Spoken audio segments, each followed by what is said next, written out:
Have you ever trusted someone so much that you ignored the strange feeling in your chest until it was too late? That's what I did, until one afternoon, I walked into the kitchen and saw my daughter-in-law stirring something into my tea.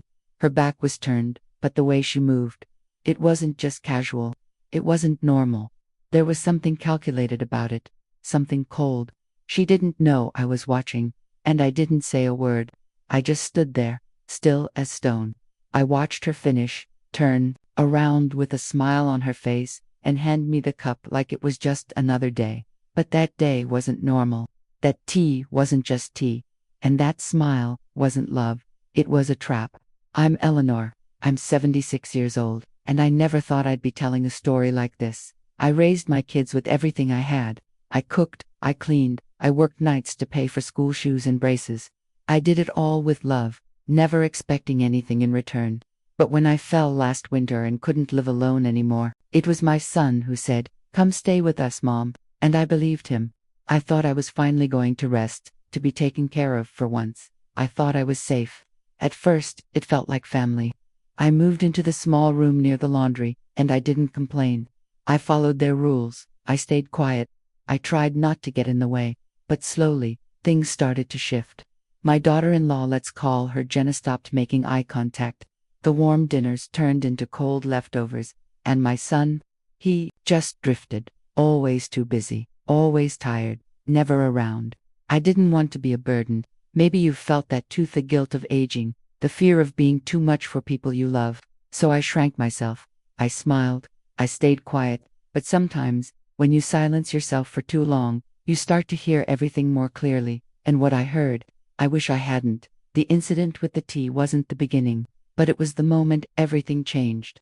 That day, when I saw her slip something into my cup, something clicked. All the little red flags, the strange behavior, the passive-aggressive comments, the way she always insisted on serving me drinks or checking my pills, they all came rushing back like a flood. And instead of drinking that tea, I pretended to. I lifted it to my lips, smiled politely, and let the liquid sit in my mouth just long enough to be convincing. Then I turned my head, spit it into a napkin when no one was looking, and slipped my phone under the table. I hit record. I needed proof, not just for me, but in case this story ever had to be told. I don't share this out of bitterness. I share it because I know I'm not the only one. I know there are other mothers and grandmothers out there who feel the tension, who feel the shift in energy when they walk into a room, who hear the whispers behind closed doors. If you've ever questioned your own worth in a family that once needed you, but now treats you like an inconvenience, stay with me, because what you're about to hear might feel all too familiar. Sometimes, survival isn't about running. Sometimes, it's about staying quiet long enough to hear the truth. Now I want to go even deeper into this story. I remember sitting on the edge of my bed that night, still clutching that napkin with the untouched tea and the phone with the recording saved deep inside. My hands were trembling, not just from age, but from something deeper, disbelief, maybe. Or the quiet ache of realizing that the home you thought was your refuge might have become your stage for survival. It's strange how fast trust can break. One moment you're someone's mother, welcomed with open arms, and the next, you're just someone's opportunity. I kept asking myself, was it always like this and I just didn't see it? Or had something in them changed over time? I don't know what hurts more, the possibility that they never loved me the way I thought, or the idea that love can fade into calculation so quietly, it doesn't even leave a trace. If you've ever felt that, you know, that invisible shift in the air when someone starts treating you like a burden instead of a blessing. I want you to know, you're not alone, and you're not imagining it. These quiet betrayals, these silent heartbreaks inside our own homes, they're real. That's why it matters que a gente fale sobre isso. That's why I'm here, telling this story. Because somewhere, someone else might be holding a cup of tea with questions they're afraid to ask. If this part of my story touched something in you, maybe a memory, a feeling, a warning sign you ignored, tell me in the comments. Sometimes just writing it down, just seeing that someone else gets it, can change the way we carry our own pain. And if you're still here with me, that means this conversation tem valor. It means stories like essas precisam existir. So go ahead and like the video if this resonated with you. and subscribe if you want to keep walking comigo por essas histórias que muitas vezes ninguém quer escutar, mas todo mundo precisa ouvir. Your presence here helps this channel grow, reach more people, and most importantly, bring visibility to voices that, por muito tempo, foram caladas. We're building something importante aqui, and you're a part of it now. Let me take you back to what happened the next morning, because that recording, it would reveal far more than I ever expected. Before that moment, I was just Eleanor, a 76-year-old woman from Ohio, widow of a kind man who left too soon, mother of one. I was the type who'd bake pies on Sundays, who knew every neighbor's birthday, and who never missed a school recital. I built my life around my family, not out of obligation, but out of love. My son, Michael, was my entire world. I raised him through storms and sickness, through hunger and hope, doing everything I could to shape him into a good man. And when I looked at him, even now, gray at the temples and tired in the eyes, I still saw the little boy who used to fall asleep on my chest. After my fall, a silly accident, a slipper on the kitchen floor, the doctor said I shouldn't be alone. Michael insisted I move in. His wife, Rachel, wasn't as enthusiastic, but she smiled and said it was the right thing to do. I believed her. I wanted to believe her. I told myself I wasn't a burden. That family meant showing up for each other, no matter the age, that my presence would be met with warmth, or at least kindness. But the silence around the dinner table grew louder each night. The quick glances, the awkward pauses, the way my suggestions were always a bit outdated. I felt it not all at once, but in small, sharp moments, that I didn't belong. Still, I brushed it off, told myself it was the stress of their work, the adjustment period, the changing times. I even defended Rachel when she was cold. She's just overwhelmed, I'd say to myself, give her time. But time, as I learned, doesn't always soften people. Sometimes, it exposes them. Now I want to go even deeper into this subject. Comment below. This makes sense to me. I want to know who else feels this disguised silence at home. As the days went by, I started noticing small cracks in what first seemed like a warm and welcoming home. At first, they were just subtle things barely noticeable, but I've always been someone who pays attention to silence. Rachel, my daughter-in-law, had changed. Her eyes, which used to meet mine with a hint of kindness, now looked away. She moved quickly past me in the hallway. Her voice held a sharpness when she answered even the simplest questions, like every word from me was a burden she didn't want to carry. I remember one particular day, I was in the living room straightening the cushions when she walked in, talking on the phone. She didn't see me there. Her voice was low, but firm. I heard her say, "She won't last much longer anyway. It's just a matter of time." My heart froze. I didn't want to believe it. Maybe I misunderstood. Maybe it wasn't about me. But from that moment on, I started listening more closely and doubting less. Then came small changes to my routine that began to feel suffocating. My medications, which I had always organized myself, were now managed by her. She said it was to avoid confusion. But I was never confused about my schedule. My shower times were limited, because the water bill is too high. The TV in my room disappeared. "It just broke," she said. And when I suggested we fix it, she gave me that cold smile. Better to leave it. One less expense. One day, the back door lock was changed. No one said a word. When I asked, Rachel said, without even looking up, "It's just for safety. Eleanor, you've been a bit forgetful." Forgetful me, just because I'm 76. I've managed a household my whole life. I raised a son mostly on my own. And now I'm suddenly the confused old woman. But what hurt the most wasn't her tone or the looks. It was Michael's silence. My son, the one I fought for, who promised to protect me. He didn't say a thing. Sometimes he offered a weak smile. Other times, he'd quickly change the subject whenever I brought up something uncomfortable. The truth is he was present, but absent. Like he had learned to live with the discomfort of my presence, without having the courage to face it. And that pain ran deep. That feeling of not belonging in your own home, of being reduced to an inconvenience, slowly started to consume me. I was alive, but living in the shadows, like I existed backstage of a play where I used to be the lead. I was there, but no longer part of the story. Invisible, quiet, seen as a cost, not a person. I began to pay closer attention. The way she looked at my bank statements, the sudden interest in exactly when my retirement check would hit. And so I started keeping mental notes. The times, the expressions, the stray comments. This wasn't just discomfort. It was a pattern, a quiet manipulation, emotional neglect, a hidden truth I hadn't yet fully uncovered. Now I want to go even deeper into this. Drop a comment that says, "I'm on this journey too." I'd love to know if you've ever had that gut feeling that something just wasn't right, even when no one else would say it out loud. My hands were trembling slightly, but I kept them steady on my lap. From where I sat, I had a clear view of the kitchen.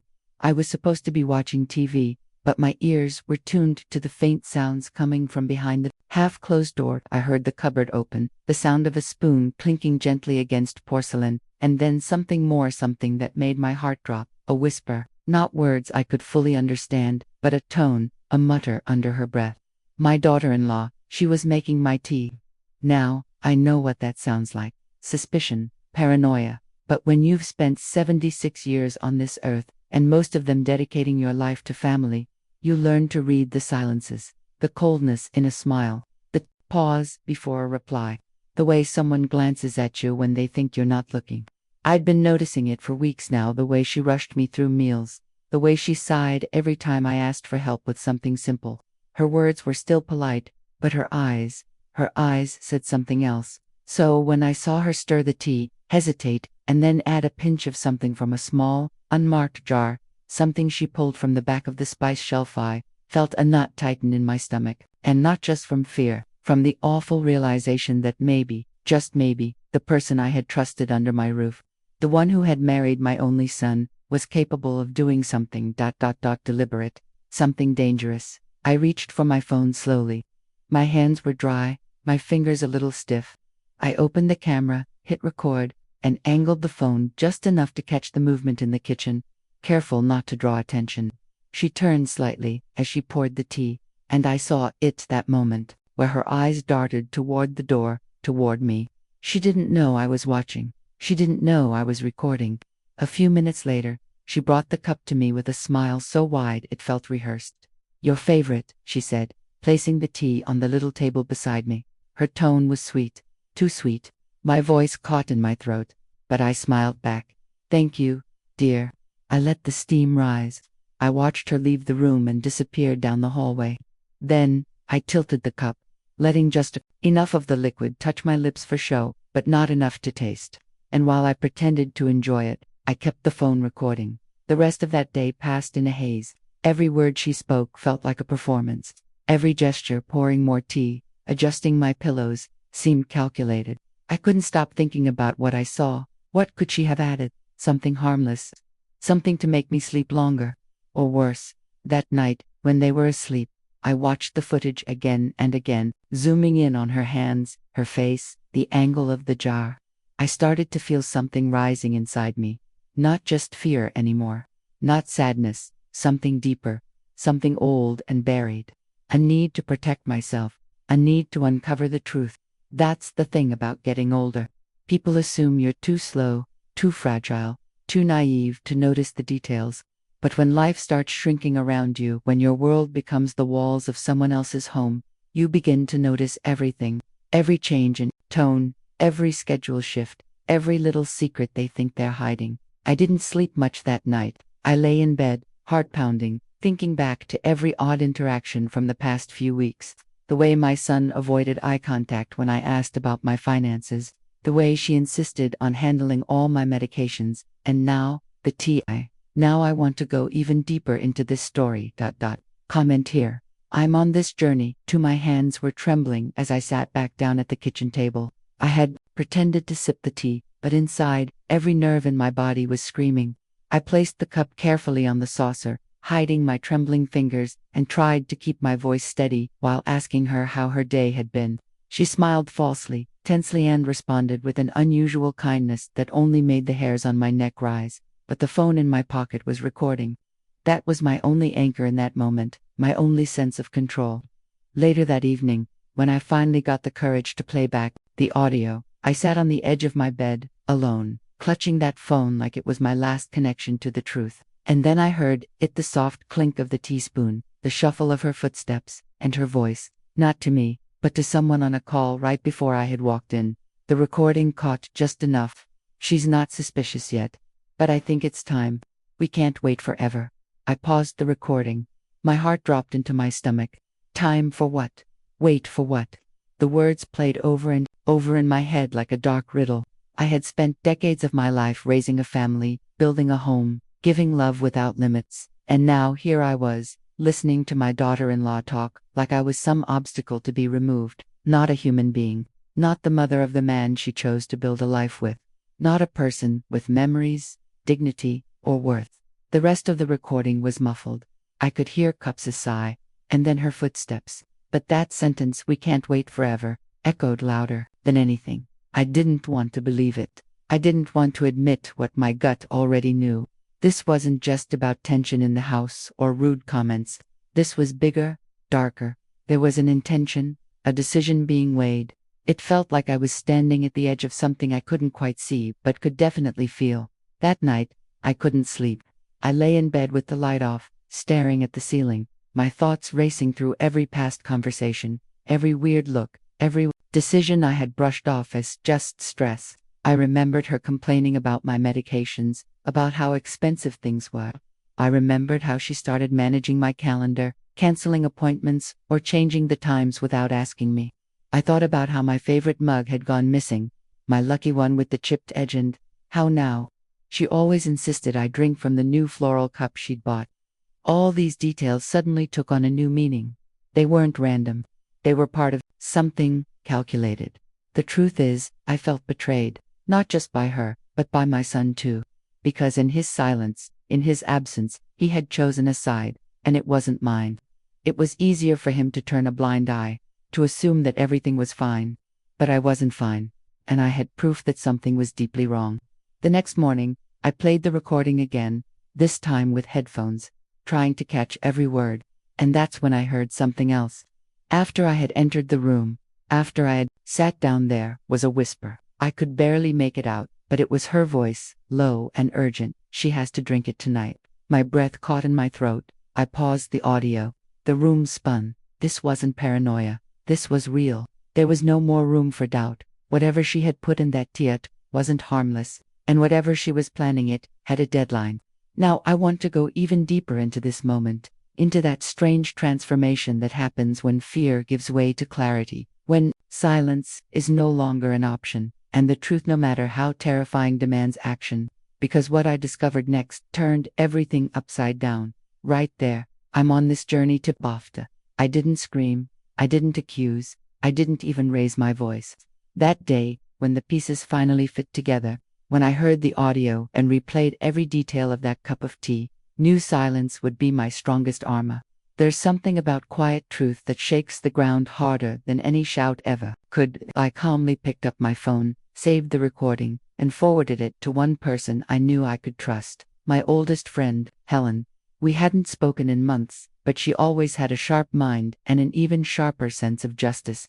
The voice in that audio, the cold calculation, the way she whispered about accelerating things like I was some burden to be moved out of the way, changed something in me. I wasn't just a disappointed mother-in-law anymore. I was a woman betrayed, a target, and I knew I had to be careful. People always talk about courage like it's loud, like it's bursting through doors and confronting monsters in broad daylight.